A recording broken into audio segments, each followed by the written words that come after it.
আসসালামু আলাইকুম ওয়া রাহমাতুল্লাহি তাআলা ওয়া বারাকাতুহু। আলহামদুলিল্লাহি রাব্বিল আলামিন ওয়াল আকিবাতু লিল মুত্তাকিন ওয়াস সালাতু ওয়াস সালামু আলা নাবিয়্যিনা মুহাম্মদ ওয়া আলা আলিহি ওয়া আসহাবিহি আজমাইন, আম্মা বা'দ। সমস্ত প্রশংসা তারিফ দরবারে ইলাহিতে, যে দরবার থেকে আজ বিদায় আল জুমা তিনি শান্তির সঙ্গে আমাদের পড়ার সুব্যবস্থা করে দিয়েছেন, তারই দরবারে শুকরিয়া জ্ঞাপন করি। সকলে বলি আলহামদুলিল্লাহ।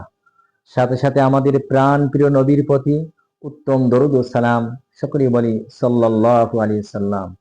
সম্মানিত দেশবাসী, বিশেষ করে এবছর আল্লাহ রাব্বুল আলামিন রমজানুল মুবারক মাসের রোজাকে পূর্ণতা দান করেছেন, 30 পূর্ণ করেছেন।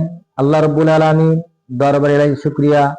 আমরা যারা একটি মাস সিয়াম সাধনার মাধ্যমে, যাকাত ফিতর আদায়ের মাধ্যমে, দান সাদকার মাধ্যমে, কোরআন তেলাওয়াতের মাধ্যমে অতিবাহিত করেছি, সকলের জন্য দোয়া চাই আল্লাহ রাব্বুল আলামিন সকলের একনিষ্ঠ ইবাদত আল্লাহর শাহী দরবারে কবুল ও মঞ্জুর করে নিন।